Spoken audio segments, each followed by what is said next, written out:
அருமையானவர்களே, இந்த மெய்வார்த்தை நிகழ்ச்சியின் மூலமா உங்களை சந்திப்பதில் மிக்க மகிழ்ச்சி அடைகிறேன். கர்த்தர் பெரியவர் பாருங்க.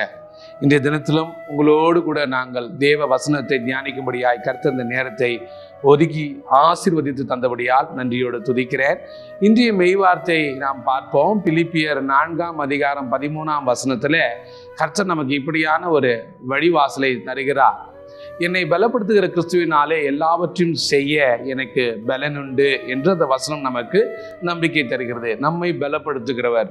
இன்றைக்கு பலவீனமான சுகவீனமான சூழ்நிலையில நாம் அமர்ந்திருப்போமானால், இன்றைய காலை நேரத்தில் என்னோட யோசனை, எனக்கு எதை செய்யவும் பலன் இல்லையே, எனக்கு சத்துவம் இல்லையே, தைரியம் இல்லையே, எதை குறித்தும் யோசித்து கொண்டே இருக்கிறேனே என்று நினைத்து கொண்டிருக்கிற இந்த நேரத்தில் கர்த்தர் நமக்கு தருகிற வார்த்தை, உங்களை பலப்படுத்துகிற கிறிஸ்து நான் இருக்கிறேன்.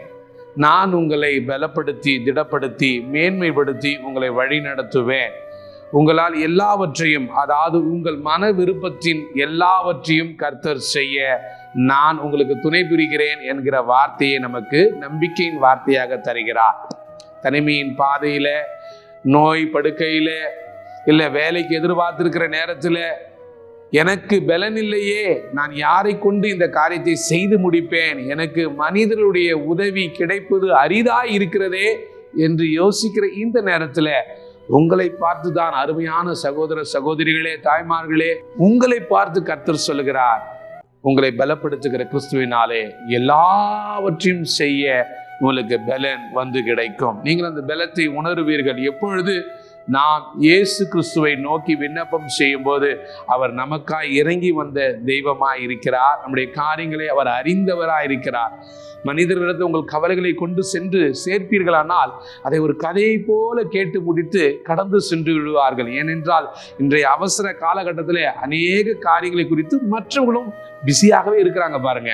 ஆனா நமக்காக இறங்கி வந்த கர்த்தர், ராஜ மேன்மையை துறந்து சிங்காசனத்தில் வீற்றிருந்த கர்த்தர், நமக்காக சிலுவை பாடுகளை அனுபவித்தவர், அவர் நமக்கு காரியங்களை செய்ய பலன் தர வல்லமையுள்ளவராய் இருக்கிறார். கர்த்தர் உங்களுக்கு இந்த வார்த்தைகளை அப்படியே அபியாசப்படுத்தி கொடுப்பாராக. ஜெபிப்போமா? அருமையான இயேசு சுவாமி, உம்மை நன்றியோடு துதிக்கிறோம். அன்றைக்கு கர்த்தாவே சொல்லப்பட்ட வார்த்தையை போல எங்களை பலப்படுத்துகிற கிறிஸ்துவினாலே எங்களுக்கு எல்லாவற்றையும் செய்ய நீர் கர்த்தர் சத்துவம் தருகிறவர், பலன் தருகிறவர், ஆசீர்வதிக்கிறவர், நடத்துகிறவர். நீரை பொறுப்பெடுத்து நடத்தி கொள்ளுங்க.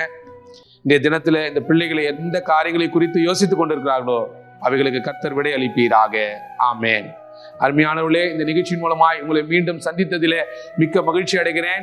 மீண்டும் ஒரு நல்லதொரு வசனத்தோடு வார்த்தையோடு உங்களை சந்திப்பதில் காத்திருக்கிறேன். நன்றி. கர்த்தர் உங்களை ஆசீர்வதிப்பாராக. ஆமேன்.